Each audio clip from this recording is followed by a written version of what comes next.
Hi guys, it's Ash here. I'm one of the drawing teachers at ACADEM. So the question was, what advice would I give to artists in order to advance quickly? And for me, it all comes down to keeping good habits. Now, what are these good habits?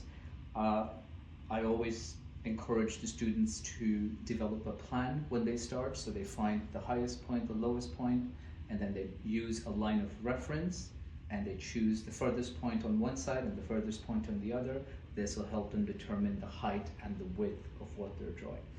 The next most important thing is to stand back from your work as much as possible, because one of the things I see that happens with a lot of enthusiastic students at the beginning is we get stuck to the easel and we don't move our feet. So if you can stand back between each application of whatever you're doing, whether it be painting or whether it be drawing, stand back, observe more than you draw if possible, and then after each application, walk back and check with what you're drawing, whether it's a model or a still life, if that line that you drew just makes sense or not.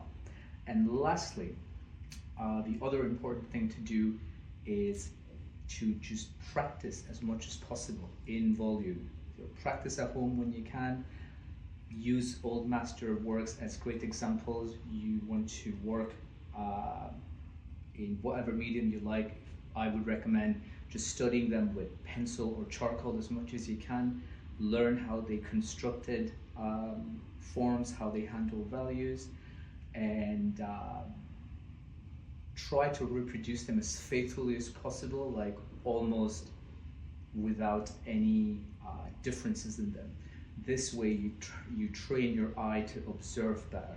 So observation is also, it's a big part of it all. So observe more than you see, and keep drawing and have fun and be kind to yourself. That's it. Once you've done these things, be very, very careful with how many lines you guys end up using. I always believe in keeping things very, very simple and keeping them quite unified at the beginning. So the less amount of lines you guys use, the better it is. So economy of lines, super important when you're trying to improve and get to that next level of drawing.